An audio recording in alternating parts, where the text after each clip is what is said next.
नमस्कार सैकताईंना आपल्या आवडते चॅनल पोषण शिक्षण माध्यम या चॅनलवर आपल्या सर्वांचे खूप खूप मनापासून स्वागत. तर आपल्याला दर महिन्याच्या 10 तारखेला आपल्याला ACC डे म्हणजेच आरंभिक बाल संगोपन आणि बाल शिक्षण दिन हा कार्यक्रम घ्यायचा असतो. तर एप्रिल महिन्याचा आपला ACC डेचा विषय आहे मेंदूचा विकास. तर ह्याच्यासाठी आपल्याला 90 मिनिटं मिळणार आहे. तर आपल्याला तो कार्यक्रम घेण्यासाठी अंगणवाडी केंद्र किंवा आपल्याला योग्य असेल त्या ठिकाणी आपल्याला तो कार्यक्रम घ्यायचा आहे. तर या कार्यक्रमाचं उद्दिष्ट आहे आपलं आरंभिक बाल संगोपन आणि बाल शिक्षणाचे महत्त्व समजावे. 2 पोषण भी पढ़ाई भी या कार्यक्रमाचे महत्त्व समजावे. तर ह्या कार्यक्रमासाठी आपल्याला साहित्य बघा, लोकर, दोरा, धाग्याचा गुंडाळा, 30 कागदी कप किंवा उपलब्ध असलेले ठोकळ वाटी इत्यादी साहित्य घ्यायचे आहे. तर नेहमीप्रमाणे आपल्याला सत्राची पूर्वतयारी म्हणून पालकांना निरोप द्यायचा आहे. त्यानंतर आलेल्या पालकांचे नेहमीप्रमाणे आपल्याला स्वागत करायचे. स्वागतासाठी आपल्याला एखादा खेळ किंवा गाणी घ्यायची. त्यानंतर आपल्याला आलेल्या पालकांचे 2 समान गट करायचे. तर समान गट केल्यानंतर त्याच्यामध्ये आपल्याला सत्राच्या सुरुवातीस आपल्याला पालकांना सांगायचे आहे की आपले जे बालकांचे मेंदूचा विकास आहे तो 0 ते 6 वर्षामध्ये 85% होत असतो. तर आपल्याला उपक्रमामध्ये आपल्याला ते पटवून द्यायचं आहे. तर सर्वप्रथम आपल्याला पालकांचे 2 गट केलेले आहे. त्या दोन्ही गटामध्ये आपल्याला पालकांचे वाईट आणि चांगले हे अनुभव विचारायचे. त्यानंतर तो अनुभव आपल्याला का लक्षात राहिला ते विचारायचे.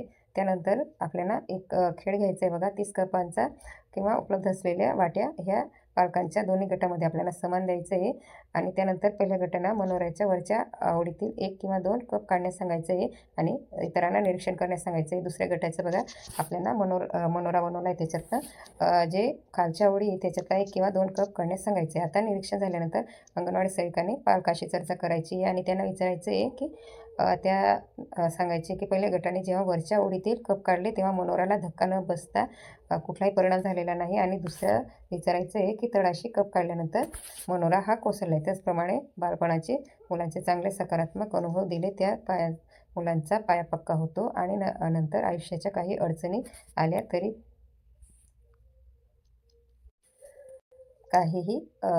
तर त्या कधीही भरून काढता येत नाही. मग बालकांना संपूर्ण विकासाचे सकारात्मक अनुभव देऊन बालकांना चांगल्या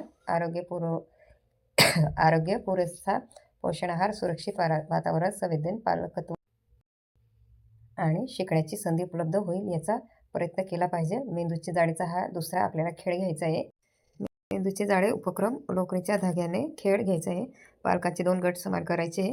तर पहिल्या गटाला आपल्याला कुठलीही सूचना न देता त्यांना पूर्वाप्रमाणे तो खेळण्यास सांगायचा आहे. तर लोकरीचा गोळा एका पालकाने दुसऱ्याकडे टाकायचा आहे. त्या पालकाने एक धागा पकडून गोळा पुन्हा तिसऱ्याकडे फेकायचा. याप्रमाणे तो गोळा संपेपर्यंत त्यांना तो खेळ खेळू द्यायचा आहे. त्यानंतर दुसऱ्या गटाला तोच खेळ खेळण्यास सांगायचा आहे, परंतु त्यांना अधूनमधून काही प्रश्न सांगायचे किंवा काही सूचना द्यायच्या आहे.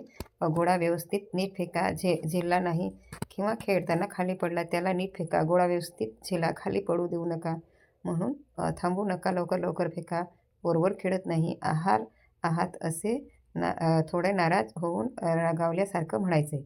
खेळ पूर्ण झाल्यानंतर दोन्ही गटांना जाळी खाली ठेवण्यास सांगायचे. त्यानंतर दोन्ही गटांनी काय घडले ते अंगणवाडीताईने पालकांशी चर्चा करायची. अशा प्रकारे हे खेळ खेळायचे. त्यानंतर दोन्ही जाळ्यामध्ये फरक त्यांना सांगायचं आहे की ते आपण कशाप्रकारे पहिल्या गटाला न सूचना देता त्यांनी व्यवस्थित शांतपणे खेळले आहे आणि दुसऱ्यांना आपण अधूनमधून त्यांना सूचना देत होतो. तर या खेळामधून त्यांना दोष दाखवले तर पेशीची जाडी होत नाही व मेंदूची जाडी कमी दाट होते.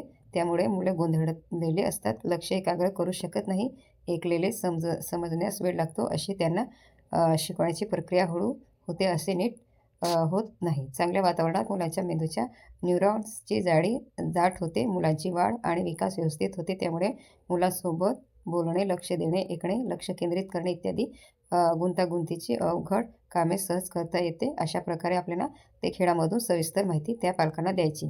त्यानंतर आम्ही मुलांसोबत दररोज 30 मिनिटं खेळ खेळणार अशी सर्वांनी शपथ घ्यायची. पहिले सेविकाने म्हणायची, त्यानंतर पालकांना म्हणण्यास सांगायचे. त्याप्रमाणे नेहमीप्रमाणे समारोप करायचे.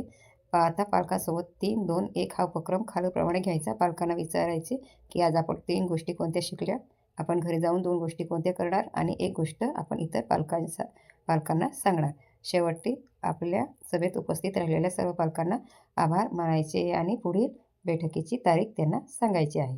तर अशा प्रकारे आपल्याला हा एप्रिल महिन्याचा ECC डे हा आपल्या अंगणवाडी क्षेत्रात कार्यक्रम घ्यायचा आहे आणि त्याचे इतिवृत्त हे आपण उद्याच्या व्हिडिओत बघणार आहे की आपण इतिवृत्त कसं लिहायचं आहे आणि ते लिंकवर जे कार्यक्रम घेतला आहे तो लिंकवर आपण कसा भरायचा आहे आणि त्याच्यावर फोटो कसा सबमिट करायचा आहे ते देखील आपण उद्याच्या व्हिडिओत बघणार आहे. तर आजचा व्हिडिओ हा आपण सर्व भगिनीपर्यंत शेअर कराल जेणेकरून ते आपल्या अंगणवाडी स्तरावर ECC डे हा कार्यक्रम घेऊन आपले कार्यक्रमाची नोंद ही करतील. धन्यवाद.